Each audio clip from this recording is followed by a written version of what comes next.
The coronavirus disease 2019, COVID-19, pandemic has claimed millions of lives. It has severely damaged the economy of the world. The consequences of the pandemic are expected to go much further. The virus has threatened the functioning of national and international politics. It has disrupted the international system through which events are controlled in the world. In one way or the other, all the fundamental constituents of the world order have been reshaped. Henry Kissinger, former U.S. Secretary of State, forewarned, the coronavirus epidemic will forever alter the world order. COVID-19 could potentially vary the following aspects of the existing world order. Cooperation. COVID-19 easily crossed international borders. It has been observed that states cooperated with each other on the strategy of containing the virus. The World Health Organization, WHO, played an important part in integrating the states on the issue of contemporary health emergency. The WHO remained an ineffectual organization when the United States, under the presidency of Donald Trump, withdrew from it. Bringing the U.S. back in the WHO was among the first presidential orders given by President Joe Biden. Some scholars, on the other hand, view this warm cooperation by the U.S. in the international arena as a facade for uniting to oppose the rise of China. The America First approach of Donald Trump meant American protectionism. Joe Biden is said to have used the opportunity created by the COVID-19 pandemic to walk in step with allies in Asia. Security. Power-practicing states have rarely downright inclined towards the standards of human security defined by the United Nations in its 1994 United Nations Development Program, UNDP, Human Development Report. The report lays down the basic tenets of human security. Food, economic and health security are among important entities of human security. The pandemic has facilitated improving the momentous nature of international institutions and cooperation. Security, therefore, has been redefined. The priorities have been shifted to health security. Balance of power. One may assume that in these trying times of the pandemic the states have come closer to fight the disease. However, this claim is not validated by hard-boiled political thinkers. Disruptions in the global economy tend to destabilize international politics, therefore, conflicts are likely to increase in the post-COVID world. For instance, the ongoing economic competition between the U.S. and China is likely to continue to soar as the two states begin to engage in the new Cold War. The U.S. has put blame on China for the spread of the coronavirus. Trump had repeatedly termed the coronavirus as the China virus. To neutralize the blame, China is active in the research and development of the COVID-19 vaccine. The crisis has facilitated China in showing the world its capability. In the long run, this could sway the balance of power. However, neither China nor the United States is in a state in which it could emerge as a winner, in a way that would dramatically shift the balance of world power in favor of either state. Vaccine race.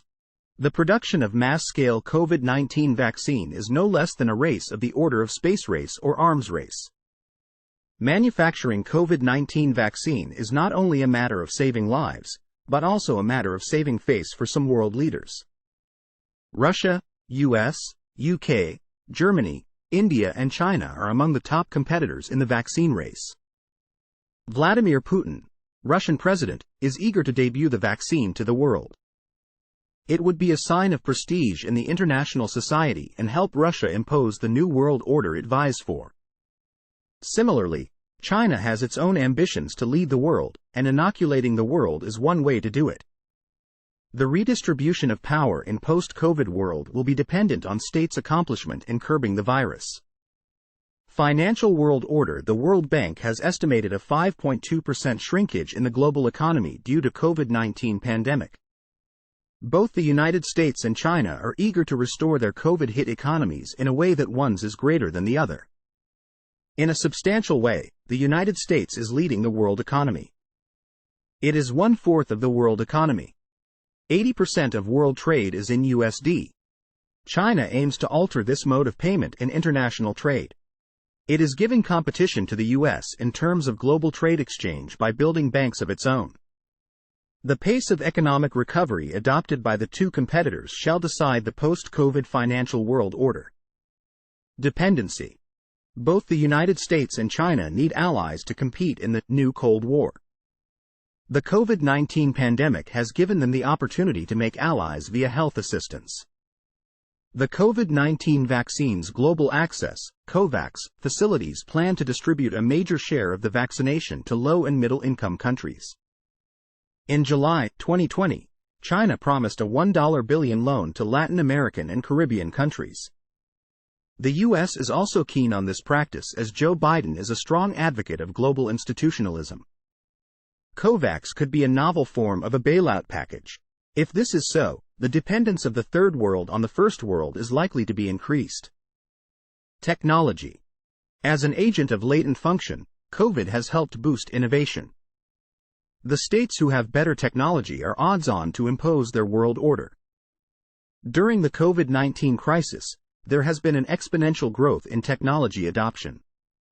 This implies that the military will have better strategic equipment than pre-COVID era. In modern international relations, military strength is the core determinant of state power.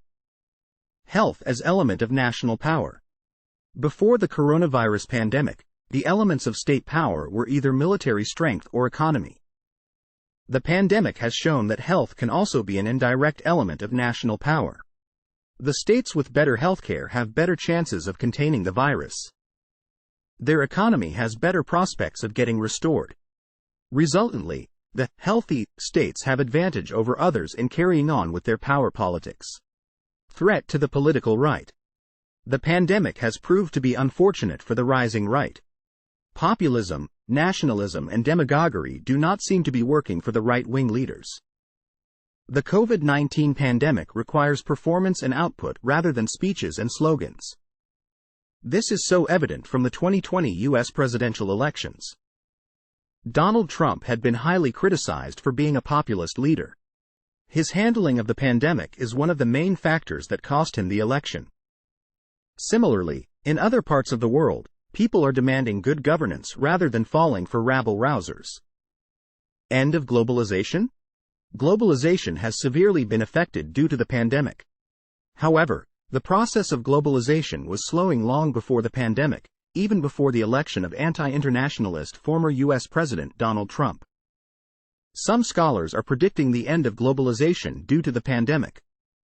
Others argue that the pandemic shows how interconnected the world is. They see a potential growth in globalization and cooperation among the states, especially regarding the COVAX. Historical data show that crises tend to reinforce globalization. Globalization also helps to boost the fallen economy. Employment is an important part of globalization. There has been a significant surge in unemployment rate due to the lockdown imposed to cease the spread of the virus. To rectify the damages, people will tend to cross international borders. Therefore, immigration and, consequently, globalization is likely to increase in the post-COVID world. COVID-19 pandemic alone may not change the world order altogether. The transitions brought by the pandemic in the international system are likely to decide the leader of global political order. The post-COVID world order depends on how and how fast the world emerges out of the pandemic. Vaccinating the world is the need of the hour. The contenders of the vaccine race need to be all-inclusive in the process of inoculation. If the United States or China succumbs to vaccine nationalism, the practice to limit the dosage of COVID-19 vaccine to domestic use, it will be difficult for them to ally other states in their vision of the new world order.